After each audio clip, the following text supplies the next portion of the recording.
And I just find it really, really incredible to see how much has changed, how the makeup in our industry from a construction underwriting standpoint, risk management standpoint, even here in the brokerage world, how that has shifted to be female-led more and more.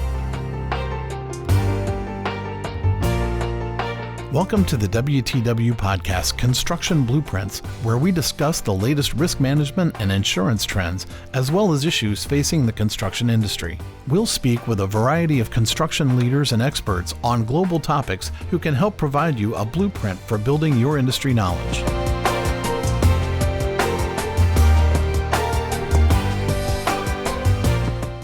And welcome to our WTW Construction Blueprints podcast. I am Jennifer Cate, the Midwest Construction Broking Leader, and your host for today's podcast. I'm delighted to be joined by Manuela Spyrka, WTW's Canadian Construction Broking Leader, and Jessica Rasulo, WTW's Northeast Construction Practice Growth Leader. In this episode, we will explore the exciting career path that women are leading in the world of construction and how our presence in this industry is driving positive cultural changes and opening doors for the next generation of women in construction. Ladies, I'd like to start today by having each of you talk about your personal career journeys, how you got to where you are now, and maybe some of your goals for the future. Manuela, would you like to start? Yes, thanks, Jen, for the introduction. So happy to be here today, this morning. I have been with WTW since 2018 in Canada, here in Calgary. Happy to represent the Canadian perspective on this podcast. I started off my career in insurance a long time ago, just straight out of high school, and have started looking at construction as a field, as an industry, because it looked very exciting when you look at the different types of projects that you come across, the types of requirements that are needed to clarify with your clients from a contract standpoint and how to risk transfer appropriately. And so have journeyed along in construction since about 2015.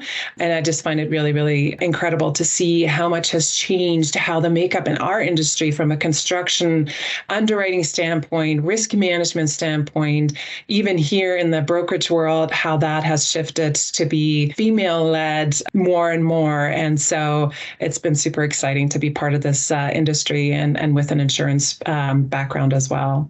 Jessica? I actually started 24 years ago, and I was a temporary receptionist for a summer job while I was in college. Had no intentions of going into insurance, certainly never considered in a million years that I might wind up in construction, but it was absolutely a very lucky and happy accident that I did.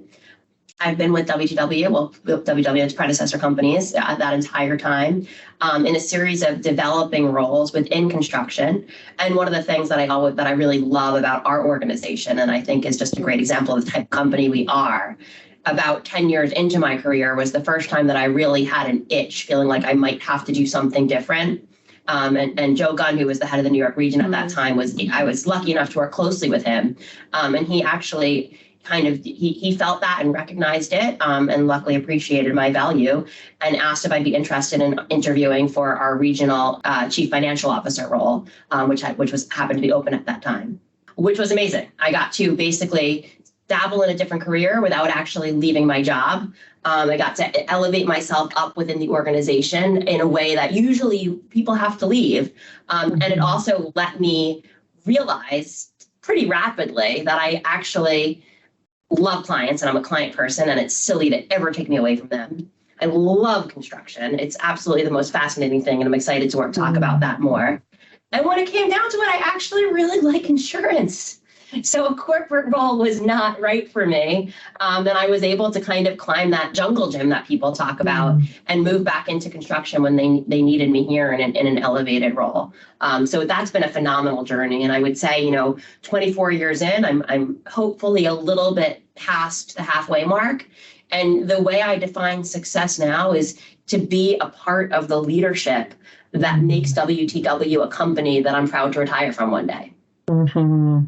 Absolutely. I'd 100% agree with both of you. Having been in this industry myself for 20 plus years, did not expect to be in insurance and certainly did not expect to go the route of construction. If you had talked to the 20 plus year ago junior of myself, would not have thought I'd be where I am today doing what I'm doing, but I love it. I love our industry and not just where it is right now, but where it's taking us and the women and the business professional world. So ladies, I love that we are very passionate about our careers in this construction industry and what's actually attracted us to this industry.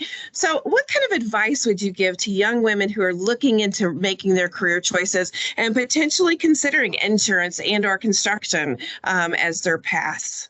Jessica, you want to start? Sure.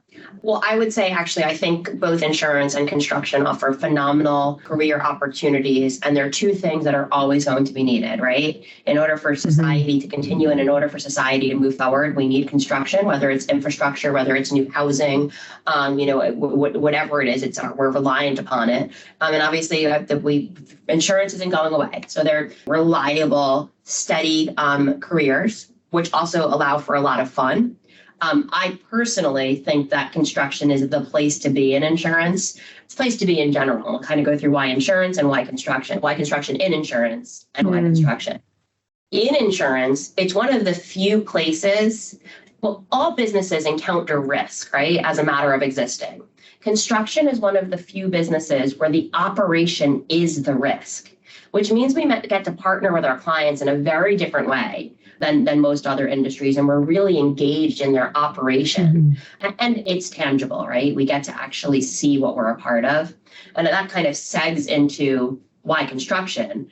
I mean, I live and work in New York City, and I live in Jersey City, but across the river. And I've been here my whole life. And I can walk around and tell stories about my city that I'm very much a part of. I look at that skyline and I know that I make up a meaningful part of the fabric of the city that I love. And what's cooler than that? And I'm twice removed because I'm doing the insurance for it. But those people building the building, I just think about what that's like. You sit in a room with people one day and there's an idea, and then you come to work each day and nothing might look that much different from day to day to day. But 3 years later, you leave and there's a building and you built it. The emotion of that is kind of overwhelming to me. So that's why insurance and why construction. And from an advice perspective, there's a lot of things that are still difficult being a woman. I do think it's getting better, but there are realities of things that are difficult in the workplace. But there are also kind of positives that you could take from it. And I think you definitely need to focus on that. And for me, I've always said one is the differentiation, right? I mean, if you go into a room and there's, 7 men, and my analogy is a little bit outdated because COVID killed the tie industry, but we'll use it because it's clear. There's 7 men. And afterwards, they're trying to remember who said what. And it's like, it was the one with the purple tie. It was the one with the white tie. It was the one with the polka dot tie. It was the woman. They're going to remember you, which means that, you spend a little bit of time prepping and you make sure you know what you're talking about. And you say one thing. It only needs to be one thing. But you say one thing and you stand out and you will be remembered. So I think that's something that we all, that can help certainly kind of promote you leaps and bounds, especially early in your career. Absolutely. Jessica, I love that tie analogy. Thank you for that. Manuela, what's your take on that? 2 advices that I would give to young women is find allies, find individuals that you find interesting, intriguing, that are in an industry, in the construction industry or insurance, that you can get their ear and just talk to them, right? It's about mentoring. It's about asking questions that you internally feel like, should I ask this question actually? And find those individuals that will take the time to really help you understand, further your career. That's the first thing. The other part is network. Try to find opportunities where you can learn, whether it's a webinar, a seminar, an in-life person event, and talk to people. I mean, that sounds daunting as a young person, but try to get the courage to at least find one person that you can make a connection with. And again, you don't know where that's going to take you and where that perhaps can take you as far as your career. And so be bold in that Absolutely. aspect. Yeah. Yeah, absolutely. I love second the asking questions for sure. Sorry, I was going to say, and that's actually a life lesson that I find difficult, that I've learned over and over and over and over again, even at considered to be at expert levels, that I still, get nervous asking a question. And what I realize over and over again is, if it doesn't make sense to me, it doesn't make sense to you, there's a good chance it just doesn't make sense. So ask the question and you're adding value. And again, a really easy way to add a ton of value early in your career, because you're going to hear and see what it says, and everybody else is going to hear and see what they think it's supposed to say. So ask questions and you'll help the industry and as a whole. Yeah. Certainly. One of the things that I like to advise younger generations that are coming into this role is to think of it as no one tells me no. And that's not a boasting, no one tells me no, but it's more of a have the confidence to believe that there's a yes out there. And so even if you get the no's, that you're going to get a yes. And I see that a lot walking into these rooms now, not just in the boardrooms, but also on project sites and in safety meetings. The women that are in the room are asking the questions, and they're not getting the no's, they're getting the yeses because they're having the confidence to ask those questions. So it's a great thing to see. Now, thinking about Jennifer, I was going to say right there, I would pause to say, because think about one of the questions you just recently asked. Why don't we have a Women in Construction network? And can I start one? And what was the answer? Yes, absolutely. And I'm glad that you said that, Jessica. As we end up this podcast, I'm going to ask you to touch on our Women in Construction network. So thank you for bringing that up. So thinking about that next generation of talent, ladies, I know it's important that those of us who are in the industry now and have that support that we do within our management of our companies know how to invest in educating and promoting the career path of construction for women. So what are some of the things that you think that industry leaders and organizations can do to support the younger generations, and how do they go about getting the interest? I think we start with showing up at career days in elementary school with our hard hats on, right? Let people know. And you know what I think is some of it is go dress like this with your hard hat. Change the view of what it means to be in construction. I think that's it. If you wait till high school or college, it's too late. So from the excitement perspective, it's that. And then you bring an extra hard hat and you let the kids try them on, right? They're going to remember that. And that's gonna breed excitement for getting into our industry. Yeah, I love that. Manuela, what do you think? I think it circles back to policies, not just from a discrimination standpoint, but inclusion and diversity. How are companies, whether that's on the trade side, the general contracting side, even into engineering and all other elements and aspects of construction, what kind of policies do they have in place? Is management taking an effective role in enforcing some of these policies where discrimination or harassment is tolerated? It really needs to come from the top down, and it needs to be a culture at the company level through and through. Can you enforce targets that encourage more and more women representation, both at site and also off site? That's a tougher one. You start to see that in the public company space where there are some targets that companies have to adhere by. Can that be replicated in the construction industry? I think you could. It's going to take some time to get there. So, there is definitely a lot that can be done, but certainly policies are really, really important. Culture is really, really important to allow women to feel part of it, to have a voice, to have a seat at the table, to be heard and listened to. And so I think that's going to encourage more and more younger, women to enter our industry and also construction. Absolutely. I think logistically on job sites, hygiene is incredibly important. Access to hygiene and just the reality of that's going to have to be a huge start to make it a more equitable place. Agreed. Absolutely.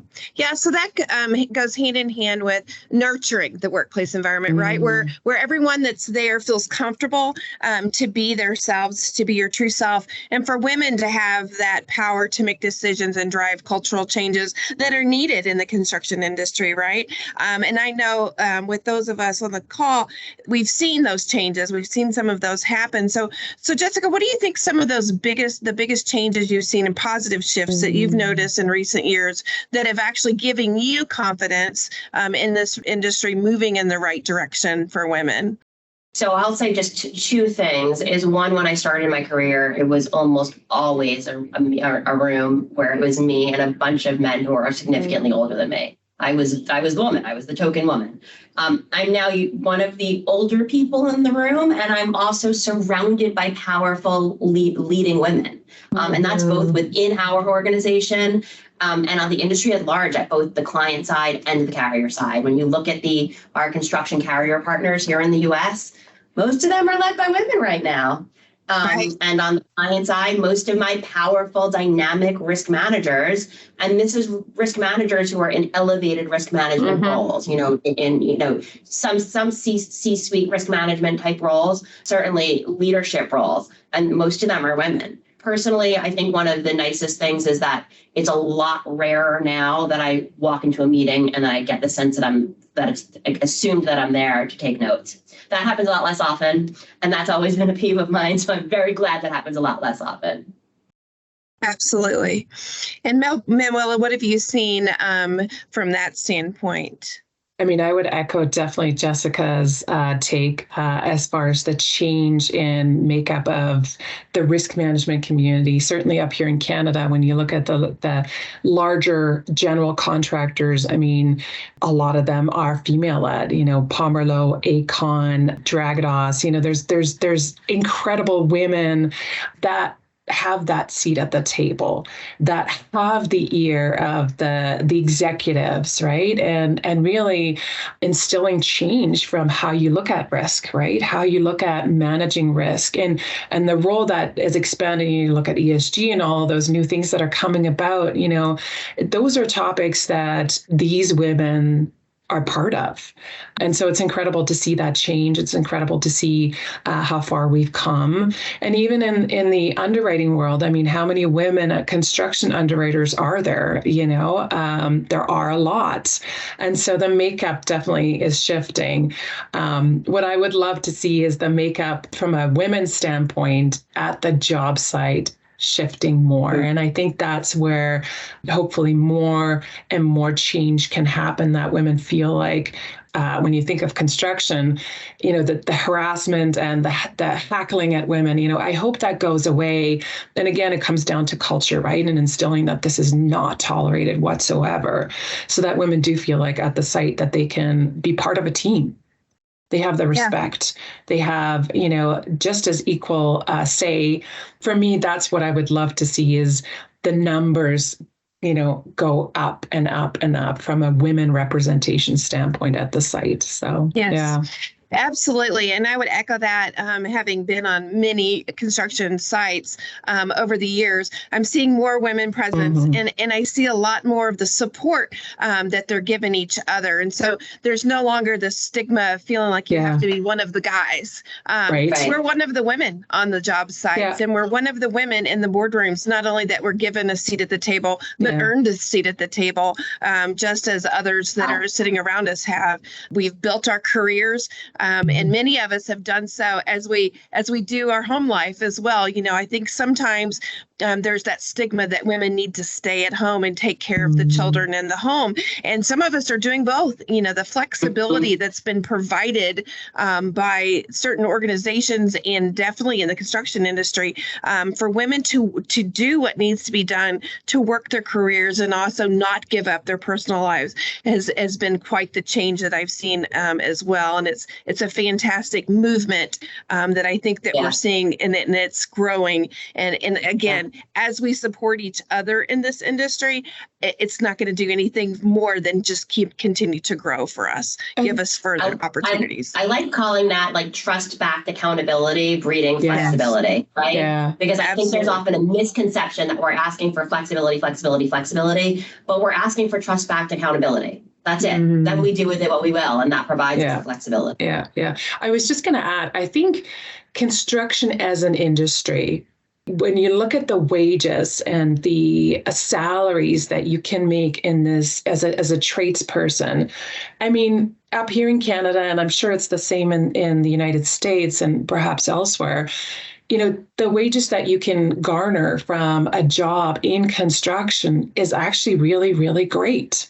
So how we view construction over the last 5 years, and certainly in the last couple of years, the push from a PR standpoint is that this is a great industry. It's a great career. It's no longer, well, I'd rather send my kids to university to become an engineer or a doctor or whatever else. It's really encouraging and having the discourse that this is a field where you can make great money. You can have a great path, and see where it goes. I mean, there's so many different directions that a construction career can take you.